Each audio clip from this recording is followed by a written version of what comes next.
Hi, welcome to the Happy Wealthy Show. I'm your host, Neil Flora. And today we have my friend Shawn Kaplan. And as you guys know, we don't do lengthy intros, but I do love to brag on the people. And as you know, you listen to this, I don't bring on people that I just wouldn't want to have over to my house, have a beer with, hang out with. And Shawn, or Cap as they call him, is another dude who's absolutely like that. He is a father to two beautiful girls. He is somebody who is an unbelievable entrepreneur. Cross Country Mortgage is something that he scaled, that he recruits for. He has a team of 13 people, right? And when you hear his story, you'll understand that how can somebody build a team like that is unbelievable. He's also a real estate developer and has closed one a really cool deal in his neighborhood that he's been working on for years. But most importantly, and the salient moment in meeting Shawn Kaplan was seeing him at the beginning of the inspiration, the perspiration that he was putting into his self journey. And on this podcast, you know, it's all about going in. And this dude exemplifies the need to go in and to make his life better. Welcome, Shawn, to the Thank podcast. you, Neil, for having me. Wow, what a great intro. I feel really, really honored. Thank you, buddy. You're welcome, brother. You're welcome. So, let me just give you 90 seconds, right? People don't know you. If you had about 90 seconds, what do you think that people should know about Shawn Kaplan? Shawn Kaplan, who am I? Oh, well, I'm just a nobody trying to tell everybody about somebody. First of all, I'm a child of God. Number two, I'm a husband to my beautiful wife Jennifer. I have two girls. So that's my most important job and calling in my life. And it wasn't always that way, Neil. I was defined by my work for so many years, but I am a mortgage guy. I'm one of the best damn mortgage guys in the country. I know it and I love it. And I enjoy mortgages 24 years in. I am a Renaissance man is what people tell me. They'll be like, I catch you with cowboy boots on and deer hunting. And then I catch you in a Gucci suit.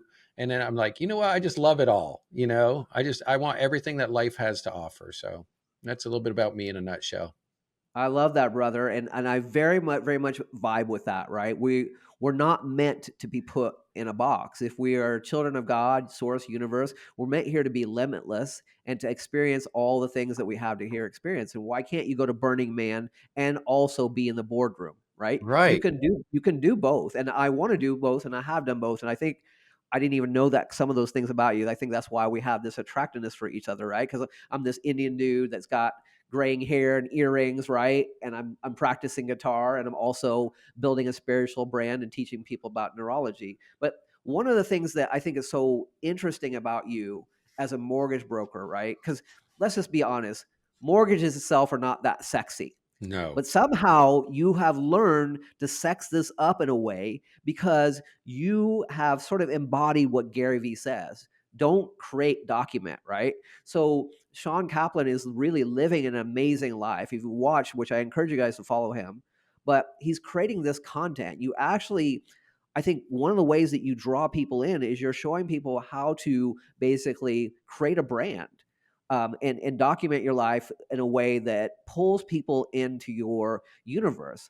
Tell us a little bit about that. How did that become such a, not only a passion, but you've refined it to this art? Like I look at your content, dude. Sometimes I'm just low key. I'm just telling you, like I'm jealous. I'm like, what the hell? This looks so good, right? How's he doing this? You need to go back 10 years and look at the videos from, 10 years ago. Oh my gosh, they're cringeworthy.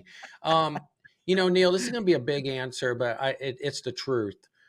Everything that I've learned in life has been trial by fire. It was forced on me. And what I learned early as an age, I lost my dad when I was 6 years old. He took his own life. He jumped off the Verrazano Bridge in New York City in 1983. And I remember my mom getting a phone call. And the reason why I bring that up is when you grow up without a father and a single mother, I constantly would just gravitate towards other men that would show me how to play baseball, show me how to build a Pinewood Derby car, show me how to be a good businessman. And so mentorship was not a word that I ever used. It was just in my DNA by happenstance. So as the years go along, I was like, somewhere I was never scared of trying something. But then I messed up so much that I learned that one of life's hacks were finding somebody who's done it at the highest level and asking them how to do it so you can just do it the same way. So I had a stepfather who hasn't been with my mom for a long time, but he would take me deer hunting. He was teaching me how to deer hunt. The guy never killed a deer in his life. And I'd sit out in the woods at 30 degrees below zero in Vermont And I'd be like, I got to go find somebody that knows how to deer hunt because this sucks. So as life went along, I was like, go find the best baseball player, the best baseball coach, the best business coach, the best social media coach. Now, social media, I didn't learn. I did not learn this. So for 10 years, I did really shitty video, really shitty social. Unfortunately, like kind of like you see a lot of it on the internet, sell, sell, sell, sell, sell. And in 2018, I was extremely frustrated. I was pouring money into a videographer, videos. I had upped my game. I was like, all right, we'll throw some money at the problem. And after a year, I was like, 14 people are watching the video. So if you want Yeah. to know how to spend $25,000 a year on videos and get 14 views, just ask me. And I got so pissed that I was like, who's the number one guy in the real estate and mortgage space around brand and that's doing this? Well, Neil Dingra, another great Neil in my life. Let's And go. I contacted Neil, I DM'd him and I was like, I want to pay you to come spend time with you. And I saw him getting 100,000 views on his videos. And I noticed he's doing it different. He's not talking about mortgages. He's showing me his life. He's showing people how to grow their business, how to grow a brand. And here I was for 10 years forcing a brand. What's my brand? What's my brand? What's my brand? And I'd tried things. And what I realized is your brand is what you do. You're not going to be able to just create it. You can create it and try to force a brand, but the DNA is you're going to do something day in and day out, and that's going to be your brand. And 2 years ago, Chris Doe, who's amazing, one of the best branding marketing experts in the world, spent a couple of hours with me. We did a master class, and he called me to the front of the room. And I told him what my passion was about serving people that were the underdogs because the way I grew up. And he goes, okay, we're on to something here. He goes, what if people called you your whole life? I said, oh, no, somebody said Cap. I have a question. And he goes, what did he just call you? And I said, Cap. He goes, why? I was like, well, that's my name. People have called me that my whole life. He goes, boom, there's your brand, your Cap. So 1926 is when my family came to New York City from Belarus, Minsk, Russia. We were Plisky. We could not. My grandfather could not speak English, Isidore, and so they just gave us the name of the family in front of us, which was Kaplan. So therefore, Kaplan was established in 1926. So my brand now, Neil, is let me just show people what I'm doing in life, what I'm working on, and let me show you how to do it. And then now I'm really, really in the last year been working on coming through as the person I am all day long, also on camera, which means sharing the victories, but more so sharing the struggles because we have this highlight reel in front of us. And I don't want to have to figure out who I'm going to be on this podcast or when I speak or in front of a client. I want to be the same person that when you say, when I hang out with Shawn and when I see him on social, he's the same guy. And don't be scared of that. But that came all through my personal self development, which I'm sure we'll talk about here in a little bit. Building a brand is so important, but I think one of the things that, to pivot slightly, that is really significant about your story is that to build a brand, you have to overcome certain things, right? And for you, like have losing your dad early like that is just is something that's not easily recoverable. It's not recoverable. You learn to adapt to it, right? Um, but people see this successful Shawn right now. But there are a lot of lessons. I call it the dirty middle, right? We celebrate the beginning, like, oh, Shawn came from this hard background, and now Shawn is somebody who's a multi-million-dollar earner who has toys and has a beautiful, wakes up to the beautiful mountains poolside every day. But guess what? There's a long, long, lonely road that you had to walk in between that's dark and dirty and is not fun. It doesn't look like anything that's on fucking Instagram. No. So coming from that background and losing your dad, what are some of the ways I know you a little bit, so I'm teeing this up, but there was some internal conversations, some sabotage, right? How did that manifest itself? So great question. So, man, when you don't have a father as a male, you don't have that person saying, I'm proud of you, but you're going to go find it. So what I would do is I would go say, where can I go and do things to have people say, I'm proud of you? Right. And that became a very dangerous, slippery slope. It got me to where I wanted to be, but it didn't get me to where I would be happy with myself. So one of the statements I'll make that people should write down is work so your future self is proud of you. Yes. And so what happened was I'd go down this path and I'd be like, teach me how to play baseball. If I'll do what you tell me and then you can be proud of me, right? Teach me how to do this job. I'll work like any other, unlike any other kid, and then you'll be proud of me. Then it was like, oh, high school and college. Hey, let me buy this dope. Let me go out and get drunk. Let me sleep with these girls, and somebody will be proud of me.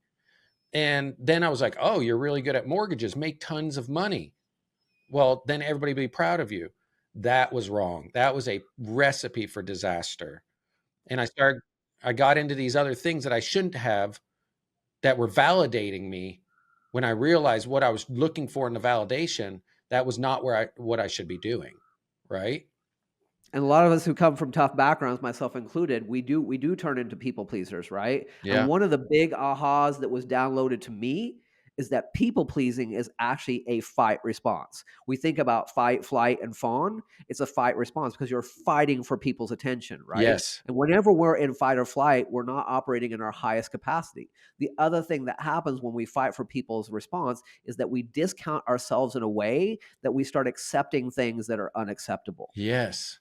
right? And so self worth becomes a huge issue. But one of the things that you guys are listening right now, if I were to talk about Shawn Kaplan's life and I would say what his journey was, his book should read From Self Worth to Net Worth, Mm. right? Because people think that net worth generates self worth. No, I have these 7 keys to self worth, and one of them is self worth leads to net worth, but never in the reverse. And you have experienced both. Yes, yes. And I think, like, Neil, when you grow up with no money and super poor, and I've heard your story, which is incredible, there's so many valuable lessons that you never knew were even occurring. I would see my mom crying when she trying to get a car loan, and just sort of denied, denied, denied. But I saw her perseverance. Get right back up. Try it again. Go meet somebody else. So when I got into like life, and she was like 17, all right, good luck. You're going off to college. I don't have a dime in the bank. Figure it out, Shawn. I was like, well, shit, I got to get a job. I got to get a second job, right?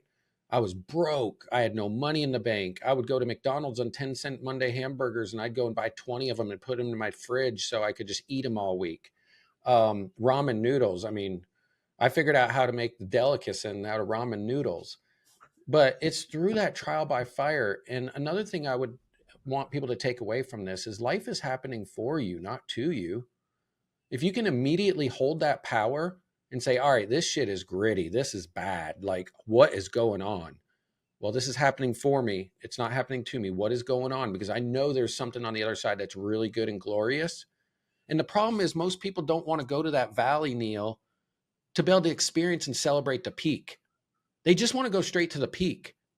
You know what? Bad fucking shit happens all day long. Stop whining about it. Stop making it your story, because it's not your story. It's an element that's going to take you to your story. And it just infuriates me, because I see so many great people being held back by some piddly shit that happened in their life 2 years ago, and you're still complaining about it. Right? Absolutely. And you said life doesn't there is a sort of matrix. Life, you go from life happening to you, to for you, and then through you, right? When we enter into the spiritual Ah, realm, right? Life is actually happening through me, and understanding that. And my dad came from abject poverty. I mean, people don't understand. Like, when you come from a son of an immigrant who literally grew up on a dirt floor and there's a hole in the ground and 2 bricks to squat over to shit, like, that is a different come from, right? So my dad was in rich dad, poor dad was poor dad. And what I would say, to layer on top of what you said, which I exactly agree with, is that you can't rest on your laurels. My dad was very physically and abusive. I could have done that to my kids as well. He carried it on from his father. But why did the chain of evidence, the generational trauma, end with me? Because I made a fucking decision. But let me just preempt that. We can't make these decisions from the alpha male, David Goggins, always just keep punching yourself in your groin and get it done. There has to be a level of compassion and spirituality. So I know you came from a very alcoholic, drug infested home, right? Things were bad for you. Tell us a little bit about that, and then how did you make the change, right? I think that's what people are thirsting for, is like, how did Shawn Kaplan come from, drugs, alcohol, father who jumped off a bridge, mother who couldn't get a car loan, to a multi-million dollar earner? So the journey after my father passed, we moved to Vermont. He was born and raised in Brooklyn, lived in Staten Island. We moved back up there because my mom had 8 brothers and sisters. Grew up in an alcoholic family, abusive, incestual abuse also, and just very tough living. But that's where my mom got her grit and determination from. So as we continued to go through that, um, what I learned was, I didn't know any different. I didn't know any different till about 8, 9, or 10 years old, when the kids would start making fun of me based on my shoes, or the Huffy bike that my mom bought used and repainted for me. So I didn't really know. But at that age, it started getting really, really difficult. I got bullied. I couldn't make friends.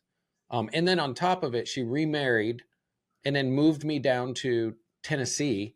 So here we are with a kid with a northern accent with a butt chin, named Kaplan, who they called Kraplin, just relentlessly bullied. Like, I moved to Clarksville, Tennessee for 4 years. So your question was, where was that big pivot shift? Number one, first of all, having that happen to my dad and being put with my 8 uncles and aunts was a blessing, because I now had 8 uncles and aunts around me that loved me and cared for me and would take care of me while my mom worked 3 jobs. I learned so much. I worked at my uncle's store. I rode in my other uncle's international truck as he was the town commissioner, plowing roads and in the winter and stuff. And I would see them all work. So for me, it was a blessing, because it was like, oh, this is just what you do. You work. Now, the programming was, you do this for 30 years, get a 401k, and then you retire. We moved down to Tennessee, and I went to Clarksville High School, and I got pulled out of that element. So drastic change. And all of a sudden I started seeing people with nice cars, all this. I had a Chevy, my very first car I saved up for. I loved it. It was a Chevy S10 pickup truck, 2-wheel drive. There was a day that I just, again, with friends, validation, I wanted to hang out with the popular kids. And they had the Z71 when that first came out, the big trucks. And they would jack them up, and they had big tires on them. Well, I didn't have that money because I was working 2 jobs while going to high school. But I put some wheels and tires on it. I dressed it up. They would let me, I'd tag along and follow them around town, and they'd let me hang out with them. One day they were like, we're going to go through this mud pit with all our trucks. I'm like, okay, well, they all go and like leave me behind. Here I am with my 2-wheel drive truck. And I ended up going through that thing and like getting the truck stuck. And they all laughed at me and they all left me there.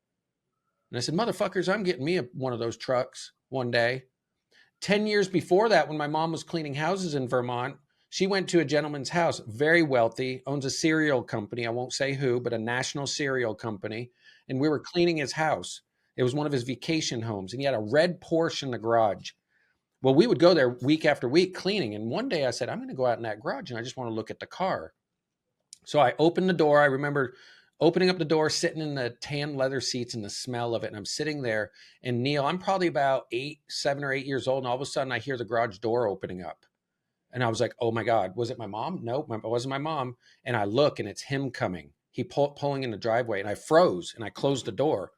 Well, he saw that. He came up, he opened up that door, Neil. And instead of looking at me with love and compassion, he looked at me and he said, get out of my car. Don't you ever get in my car ever again. Don't you ever touch my stuff. And I'm like a 7-year-old boy, like looking up to this man and everything. And I didn't say it to myself, but that seed was planted at that time. You're going to get yourself a fucking car one day like this. And you're going to let other kids get in it and drive it. So in 2018, I bought myself an Audi R8 twin turbo, and I would let kids at Advanced Auto Part. He's like, man, sir, that's my dream car. Like, you want to go for a drive? And I tossed him the key, and I was like, let's go. And he's like, really? And I was like, let's go, man. Because that happened to me when I was 7 years old, and I wanted to be the opposite. Same exact thing happened with getting left in the mud pit. I was like, you know what? I want this so bad that I'll do whatever it takes to not be that person, but I want that stuff. Let's tease that out. Wow, an amazing story. Like I have goosebumps because there's a few things operating here. One is there is no greater gift on earth than giving somebody else a sense of belief, right? And so many people have the same opportunities, but Cap, what is the big difference?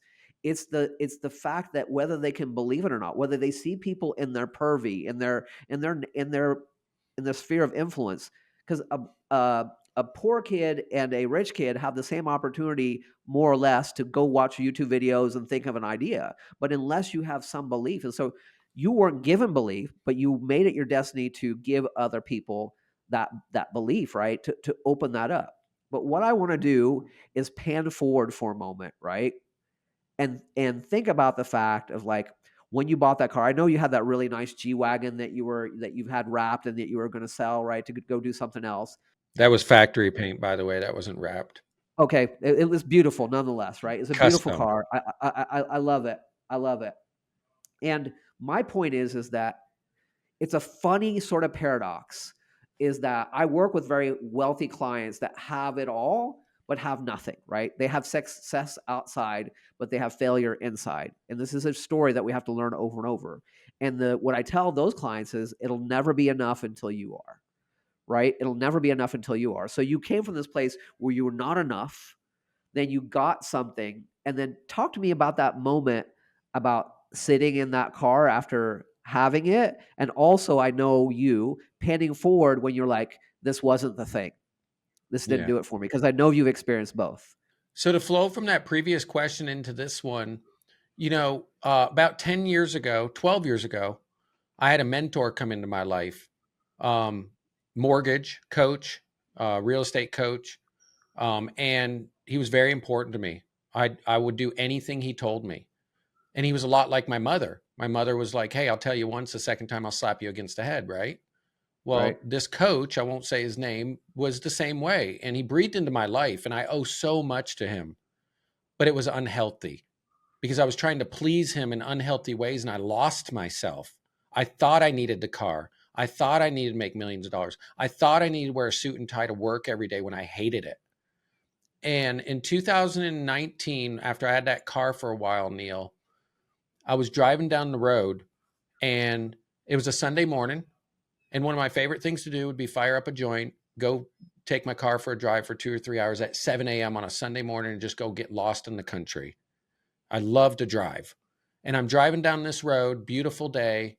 And I just said to myself, clear as day, maybe it was God telling me, he's like, you're miserable and you should be the happiest man right now. You have everything.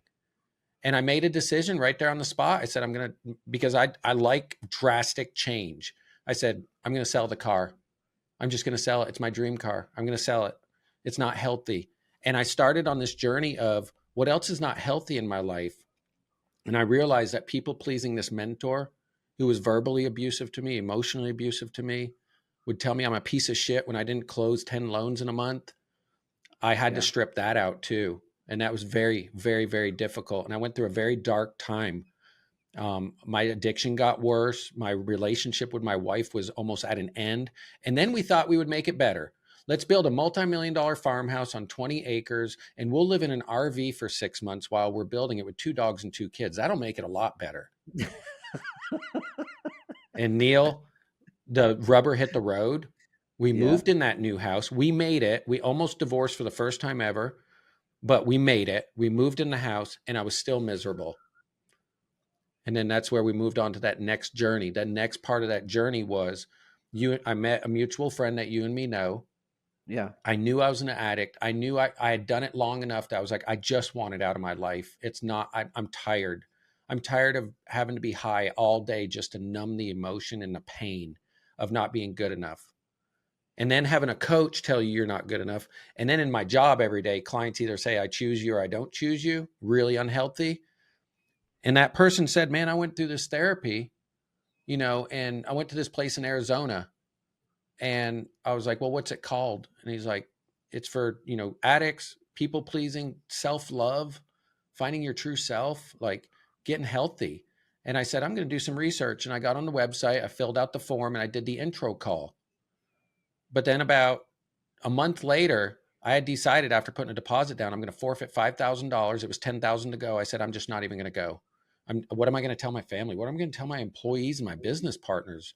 They're going to think I'm There's a lot of judgment there, right? I mean, judgment of yourself, but it's like, it's so sad that we in this country and this society, not just country, have to vilify people. We're fine with people upgrading their house, upgrading their cars, upgrading their lifestyle. Hell, we even celebrate like upgrading yourself to bottle service and table girls. But if you decide to upgrade yourself spiritually or get yourself healthy mentally or spiritually, all of a sudden now there's something wrong with you. Yeah. And I saw it, Neil, as, and I want people to listen to this.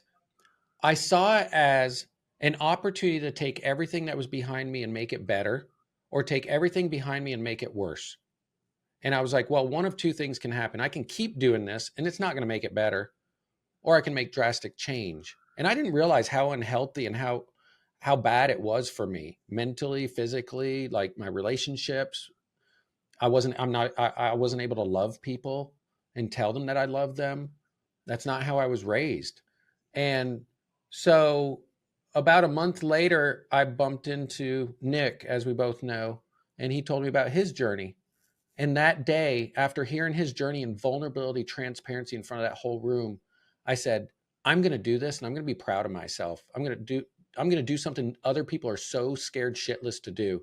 And that afternoon, I went home and I paid the other $5,000 and I went to PCS services in Scottsdale, Arizona, which is where Iron Mike Tyson went when he got out of prison, with Dr. Marilyn Murray, who teaches the Murray method in the trauma egg. And I thought I had my dad that died. No, I had 27 cases of trauma in my life.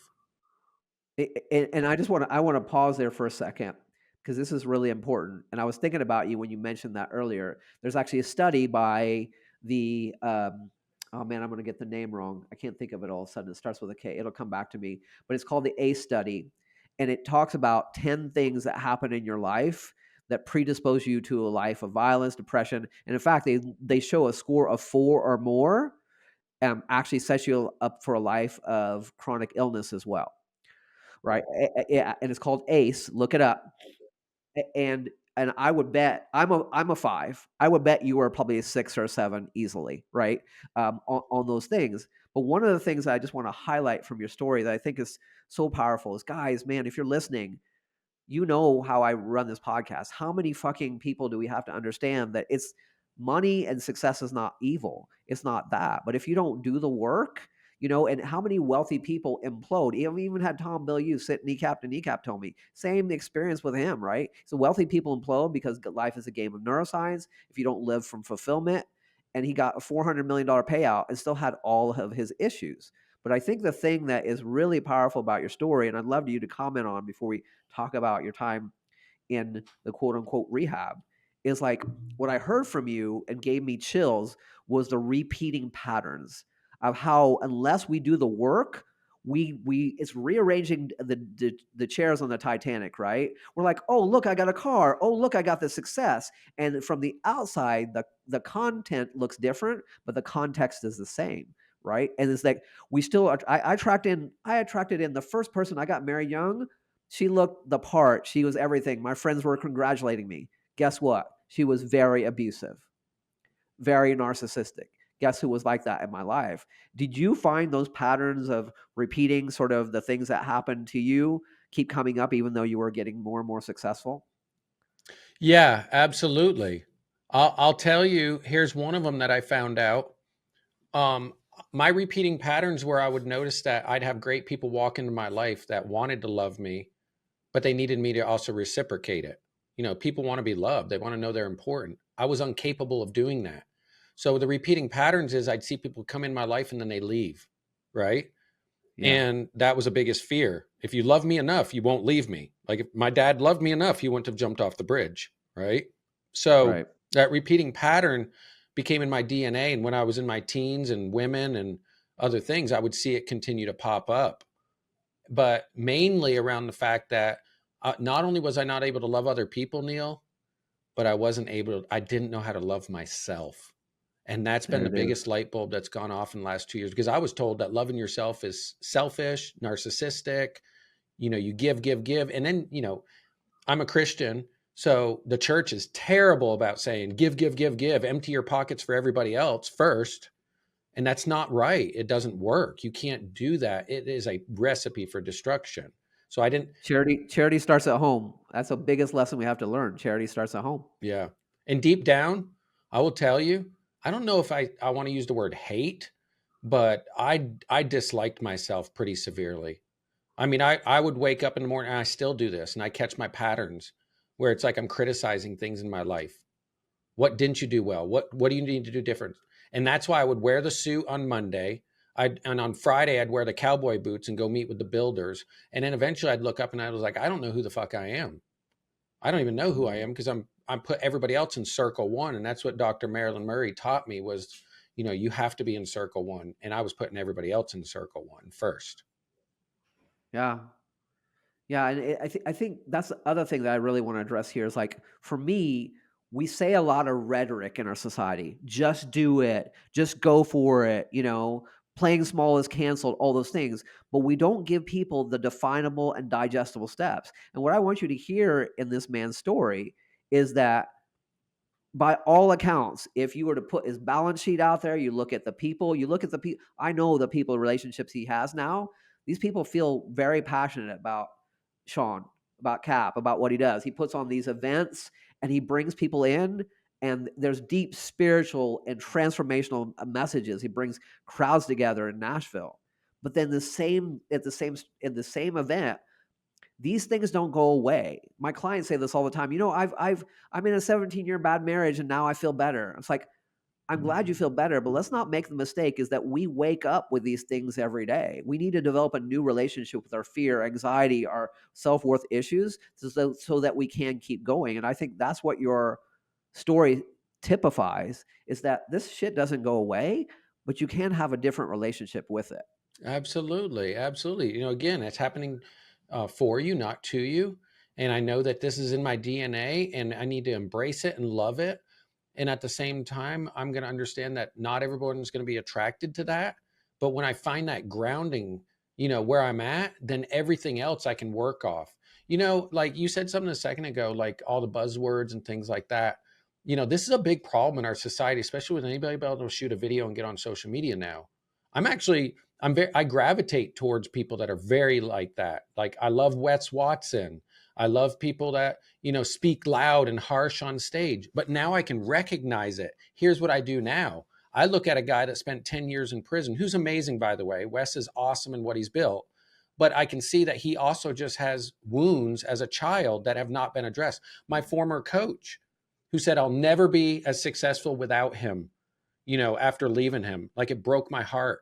He's just a wounded man who hasn't addressed those issues.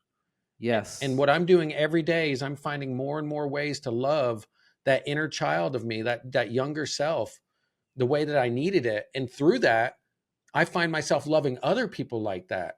Like instead of saying that guy's a douchebag on the internet, Andy Elliott, I just don't like him. But I'm like, he's not a bad person. He hasn't addressed his issues. And it motivates me and inspires me now to share that message and hope it lands. Bro, I love you for that, man. That is awesome. I love that you say that. I love that you're a man and you can say that. And let's talk about this idea of parenting ourselves because I do believe that one of our biggest journeys on this rock is to be the parent that we always needed. Because look, your parents aren't going to give you everything, even if you came from a great household. I know a lot of people that came from what looks like a great household. There are things that we need. Our parents are not. They're people. They're not God. They're not all knowing. They're going to mess up along the way. But this is the part of your story that I get the most excited about because I'm a father of 9-year-old boy girl twins, right? And you, I think the greatest gift that we can give our children is to live our dreams. And I'll just go ahead and say this on the record: is that the unrealized hopes and dreams of the parents become the burden of the kid of your children. Oh, They do. they They become do. the burden. They become the burden of children, and I live that. I live that. Everything that is unresolved, unrealized, not teased out, not healed, becomes the burden of your child. And if I have people in my purvey in my groups that I'm coaching and they have kids, I'll just tell you, I push that button all day. Yep. I'm like, look, you don't want to do it for you. You got to get your shit straight Yep. because what kids don't do what you tell them. They own what they're shown. And you can show up all day with all the beautiful advice, but if even in your private you're miserable, they energetically get that, right? And so now you're a dad of girls, right? And you're trying to live your best life. Tell me what it's like to be a parent from where you come from and what it means to parent your own children, your own girls? First of all, remembering that you have to love yourself before you can love other people. You cannot give away something that you do not own yourself. So again, my first of all, I giving myself grace and loving myself through being a parent, not comparing myself to the other super dad that I know, and just loving who I am, like who I am. I work a lot. My girls know I work a lot. But when I'm all in work, I'm all in work. But when I come home at 5 and 5:30, now that I can work 40 hours a week, like I'm all in, right? So first would be loving myself. Second is by loving myself and giving away something that I now own, I can do the things that I knew little boy Shawn needed growing up. So I send my daughters a text message. Now they're my 14-year-old's on text. I was like, you understand that you are special and you were cut from a different cloth and you have a gift to offer the world. You're amazing and I love you. And all we got to do is be like, what did I need when I was a kid? You said it a moment ago. But the word that I was taught was generational curses. I was like, okay, well, we have alcoholism, we have poverty, we have incestual sexual addictions. And I was like, all right, well, I'm going to do the opposite of that. Because if I don't, like you said, that becomes my child's burden. How many people do you see, like the dad at the Little League baseball game yelling and screaming? Dude, you ain't doing that for your kid. You're doing that because you were probably a loser at Little League baseball, right? Or how many men like talk to their wives like a certain way or don't step up to the plate? It's like, don't do that just because you saw your dad do it that way. That's a terrible reason to do it. Find those curses and break them. Take them on as a challenge. And that's the thing is that, and I've noticed this, as adults, we don't like to think of ourselves as children. In fact, that's one of the other things I just really dislike is that we vilify the most formative and most important part of our upbringing as childish. Stop being a child, Yeah. right? Yeah. It's something that to run away from, and kids do that. I preach to my kids all day. I'm like, look, you don't here's growing up as an adult, you don't need to accelerate that in any shape or form. But being able to love the boy inside, especially as men, we don't want to talk about this, but I'll just tell you, like a lot of the stuff that I do, that coaching with clients, it comes from observing children and seeing what children need. Because most of it is that most of us, we're just projecting from what our little hurt pieces and parts need, and we're calling it adult behavior. And that's why Yes. we sometimes feel like adults act worse than children, because at least children, when they get upset, they freaking cry, they scream, they get it out. But you want to know what the worst diagnosable condition on earth is medically? Emotional constipation. Oh, We are all just like keeping our butthole so plugged, right? We're like, what smells? It's yeah. because we don't let anything out. We don't experience anything. We don't love. We're so afraid to give ourselves love. And you're right. You said it earlier. Like we get gaslit for doing it, especially men. Yeah. I'll just tell you, men who are listening right now, there's a lot of people in your life that would rather see you die on your white horse than admit any vulnerability when a vulnerability is a permission They're slip. petrified of it. Petrified of it. I want to say another thing that just came when you asked me that question that I just thought about was again loving myself, loving my child self. Like, what would I have needed? And so, it also allows you and equips you to be a better parent. So, for example, my daughter's 14. She's going to be driving. She likes to work. She's starting to learn she's got her own little business. I'm teaching her about passive versus active income, all the things I Sweet. wish I would have known through money. And she asked me, Yeah. she goes, Dad, can I have $100? And I said, I'm not going to give you $100. Here's what I'll do, Ellie. This summer, for every John Gordon book that you read, I'll give you 25 bucks. And for every Ed Milet video, and I'm going to send you 10 of them, you give me a half a page book report on them, I'll pay you $25. I heard that. We're dropping some names here. Ed Milet. I heard it from Patrick Bet David, right? And I was like, I'm going to try that. Neil, I gave it to her. 2 weeks later, she had all assignments done. And I was like, I said, Ellie, I'm so proud of you, but I'm so proud of your future self. I could only imagine if when I was 14 years old, I had these sorts of resources to me. You know what she Yeah. told me 2 days ago, Neil? I said, what are you doing tomorrow? She goes, well, I'm actually going to have coffee with a friend. And she named the friend. And I was like, oh, she goes, yeah, I just decided that I'm going to be the person that's going to call her And I'm just going to tell her I want to talk to her. I love her and that I'm sorry for what I did. Well, my daughter didn't really do much, but she said something powerful. She goes, I'm not going to focus on what she did. I'm going to just admit to her what I did and tell her I'm sorry because I value her. I know that came from that Ed Milet podcast. I know it did. And the thing is, what I want to tell your viewers is look at the people that you know you need to be listening to, like Ed, like John Gordon. Find those people in your life and start turning off the fucking people in your other parts of your life on your Netflix and your news and your Twitter that you don't need to be listening to. I'm very conscious now of what's being put in front of my face and my eyes right now. And here's the last thing, and I'll shut up. When you get to that place, you're able to say, no, I don't want to do that with no explanation because an explanation is pleasing people.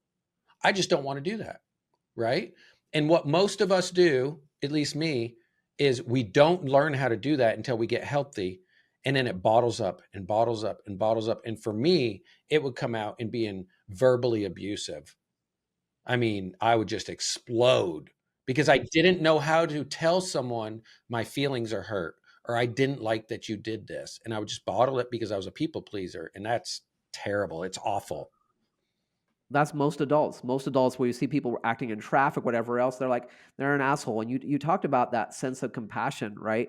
Understanding where people are wounded, and that really does reframe it for people. And I love the fact we're the frequency that we feel frequently, right? And it's about getting people around yourself and other people are about the right frequency consistently, and having those virtual mentors like we you have such an access to an arsenal of people. And I agree with you 1,000%. It makes me crazy that people think that we talk about kids and being on social media, but guess what? If you're any kind of entrepreneur of any kind, guess or you're a consumer, guess what? You're very suggestible because there are people that pay $500,000 for a 30-second spot in the Super Bowl commercial. They're not doing you a charity. They know that if they market to you, you'll buy their stuff. Yeah. And so for us to walk around and be freely allow ourselves to have access to horror films or car crashes on the internet or just so much politics when we know we just need more love and acceptance in this world.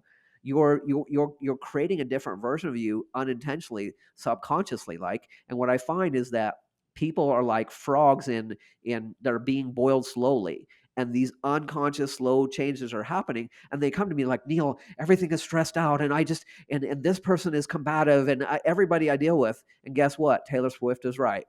The problem is me. The Mm-hmm. problem is you. That's the only Absolutely. common denominator in all of this, Right. right? And so understanding that. But the other thing that I wanted to say that I love that you said, and this makes me kind of emotional, is like you said the word, like I knew we had a lot in common, brother, but it's coming out so much in this podcast. Is that you talked about giving yourself grace. And I just want to tell a story about, like, I know that my dad was very reactive, and sometimes I go into that pattern. But I realized that, like, I if I give myself grace, if I love myself more, and then I give my kids grace. If I hate on myself, then I react poorly. And one time I was kind of yelling into my son. He was like later fours, maybe fives, and I just saw the look on his face, and it was the same look that I used to have with my father. And I just stopped. My body went cold, Mm. and I just pulled him into me, and I said, "Son, sometimes we do things we don't know why we do them, right?" And he just shook his little head, and I said, "Sometimes." I said, "Growing up is hard, isn't it?" He goes, "Yeah." I said, "I sorry." I said, "Buddy, I'm sorry." I said, "Daddy was reacting from something in his past, some demons." I said, "You didn't deserve that." Mm. And I cried. Powerful. He Powerful. cried. He just gave me a hug and ran off. Kids get it, man. You be human. The best thing I do with my kids is I don't pretend to be something that I'm not. I let them behind the curtain. I'm like, "Look, guys, today I'm struggling. Look, guys, you know what?" I say the one word I thought my dad would never say to me. I thought I would joke with people. My dad would die and then wake back up and say he was right, just so that he could be the last person right and die again. I've but never heard that. I tell my kids, I'm like, "Look, I messed up. I'm sorry. You know, this isn't a, and the kids, the wonderful thing about children, that is the one relationship that you'll have in your life, that they want it at all costs. And it's Mm, so repairable. it And they'll really say, is. Dad, it's okay. It's okay. I'm like, no, guys, it's not okay. It's like, that's not an appropriate way to act. It's like, I'm embarrassed. I've cried for my kids because I was like, I shouldn't have acted that way. I'm like, that is not a way to act. Yeah. Two reasons why I don't think most men ever reach that beautiful, glorious place that you did with your child is one, they just say they focus on all the things that they've done bad, and then they just continue to beat themselves up in bad patterns. You know, I was a Oof. shitty dad here. I was working too much here. I didn't do this, and I still do that. But understanding that, giving ourselves that love and that grace. And the second one is the fear of the future failure again. And when you can really find that grounding, hey, I've messed up. I will probably continue to mess up in the future. But the power in it is when I do mess up, how do I want them to receive the memory? Like your son, like he's going to remember that part. He's not going to remember that you got mad. He's going to remember what you did. Right. And I think that's just a big, big thing growing up as an adult and being a father is understanding that shit's still going to happen and you're still going to screw up, and you've got to just learn that it's a constant restart. We're learning, you know. So So good, brother. So good. So so now you're in a place, right, with the mortgage business, with real estate development. Things are humming, right? I've seen some cool improvements on your house and social media. Um, what do you want to tell people about, as we wrap up here, about what success means to you at this point in your life? whoa, that's a big question. You know, I don't hold anything back, Neil. I'll tell you this. You know, it's great making millions of dollars. I never thought that would ever even be possible. But the last couple of years has also taught me a hard lesson. And I've gone down millions of dollars, right? Because the real estate industry and interest rates. And I know the future, like next year is going to, I think it's going to be amazing. But the point being is, I probably made $1.5 million less last year than I did the year before. And it was the happiest year of my life. It was the most joyful, it was most fulfilling. And so what I'm starting to realize is doing that deep self work, staying focused on that, committing to breathing that into other people's lives, and being aware of what's good and bad in my life that needs to be there and not be there brings me way more joy and way more connection with people than it does to show them my fancy stuff or buy them something, you know, or give people money. And that's Mm. what motivates me. That's success to me right now. Success is when somebody says, I heard you say this, or I watched this, and I just have to tell you that it changed my life, or it just helped me in this way. And it brings me so much joy because I'm going back to that little joyful Shawn who now can go back and take those things that I needed and impart them in other people's lives before they have to experience some of the things that I've experienced. Right.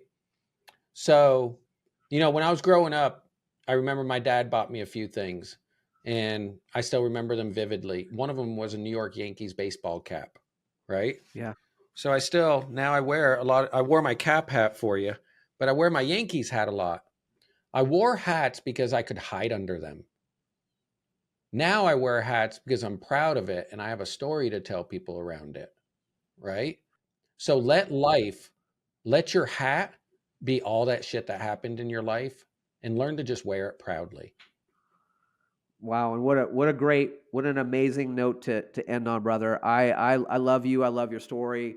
If people want to know more about how to create amazing content, if they need a mortgage from one of the number one mortgage lenders in the nation, honestly, that's no PR intended, right? How do they find you? How do they connect more with you? Because they should connect with you. Well, man, I would probably tell you that, you know, it's crazy, but Instagram is the absolute best way to probably know the most about me, connect with me, and use any of the free resources that I share people. So I'm at the Shawn Kaplan. I'm sure you'll share it. And I would just encourage people, if you're trying to grow a brand on the business stuff, if you're a small business, we're in the greatest opportunity in American history, I believe, for small businesses to be able to build a brand for free on 7 different platforms. So now I teach people free of charge how not to spend hundreds of thousands of dollars doing crappy social media by hosting a bi-weekly call at 4 o'clock. It's called Content Creator University. We have almost 2,000 people signed up for it. It's all free. And so if people want to grow and learn social strategy, that's my way of giving to them. And you're going to hear through some of that, a lot of this stuff we talked about, it all comes together. That'd be the best way to find me and be the best way for me to connect with people. Awesome, brother. Well, you know what? Let's wrap up with my number one question I ask people at the end of this. It's like, if you were standing in front of 15-year-old Shawn Kaplan now as an adult, and you had 90 seconds to tell him something, what would you tell him? Ooh, I know exactly. So when I went away to the outpatient therapy, I learned something and I went through some processes. One of them was MDMR. And MDMR allowed me to go back. And for those of you that don't know what it is, it allows you to go back in a meditation session and meet your former self as a child. Well, Neil, I went back and I met my 6-year-old self. And guess what he had on? A Yankees hat. And I went up to him. And what I would tell him is what I told him in that MDMR. The day my mom told me that my dad died of a heart attack, because I was only 6, I remember she told me and then she just kind of walked away. She's very non-emotional and it's not her fault. It's just the way it was. I went back to that couch that day, Neil, and I sat down next to that little boy and I put my arm around him and I said, I love you. You're good enough and I will always love you. And I took him to my house, my new farmhouse. He met my children. He met my wife. And I know this sounds weird, but here I am with my 6-year-old self. I got on the four-wheeler with him. I said, let's go for a ride. We got up in the deer stand. We were smiling.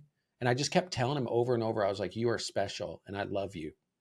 So if I could go back to 15 years ago, man, I would have put my arm around myself and I would have said, I love you and I will always love you. And you're very special and you have a gift to offer the world, because that's really all I ever wanted. Bro, this has been volcanic, my brother. Please connect with Shawn Kaplan, Cap. Find him. You'll find him in the show notes as well. Brother, I appreciate you. Thank you for being here. Remember that the best part of being wealthy is being happy. Thanks for listening. Thanks, Neil.